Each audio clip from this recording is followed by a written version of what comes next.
The Rafale is a great fourth-generation fighter that has kept the French defense industry independent for another generation.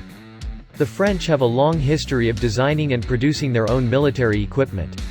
They have built their own ships, tanks, and fighters, although they are working together with other European countries now to develop the next generation of tanks and fighters. Their most modern fighter aircraft today is the Dassault Rafale. This is a very capable and modern fourth-generation fighter, rather than a fifth-generation fighter.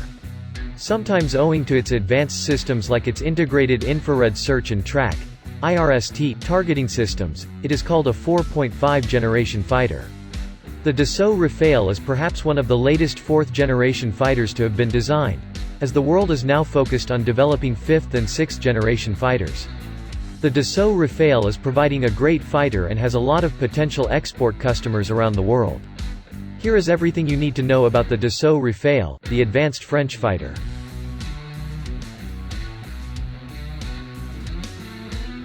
The origin of this aircraft dates back to the 1970s, when the French Air Force and Navy were looking to replace their aging fleets as well as consolidate them.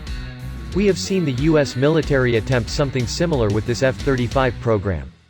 Dassault_Rafale_100 Let Part 226 via Wikimedia Commons. The Rafale first flew in 1986 and came into service much later in 2001.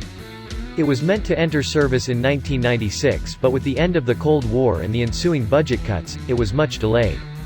It is unusual for a European country to completely build its own advanced fighter jet. About the Dassault Rafale. Dassault_Rafale_1 via Wikimedia Commons. The Dassault Rafale is a delta-wing fighter and is intended as a multi-role aircraft for both Air Force and naval operations. Its name literally translates as "gust of wind", although in a military context the nuance is more "burst of fire". It has been designed to fulfill a wide variety of missions including air supremacy, interdiction, aerial reconnaissance, ground support, in-depth strike, and anti-ship strikes. It is even designed to carry out limited nuclear deterrence missions, a role mostly reserved for the B-52, B-1 Lancer, and B-2 Spirits of the U.S. Air Force. The Rafale was designed to be able to have a very large amount of agility. In fact, it is designed to be so aerodynamically unstable aircraft that it needs to use digital fly-by-wire flight controls to artificially enforce stability. Less stability translates as greater maneuverability. As it is intended for carrier-based operations, it has a reinforced undercarriage. While the aircraft does have a reduced radar cross-section, it is not a stealthy plane.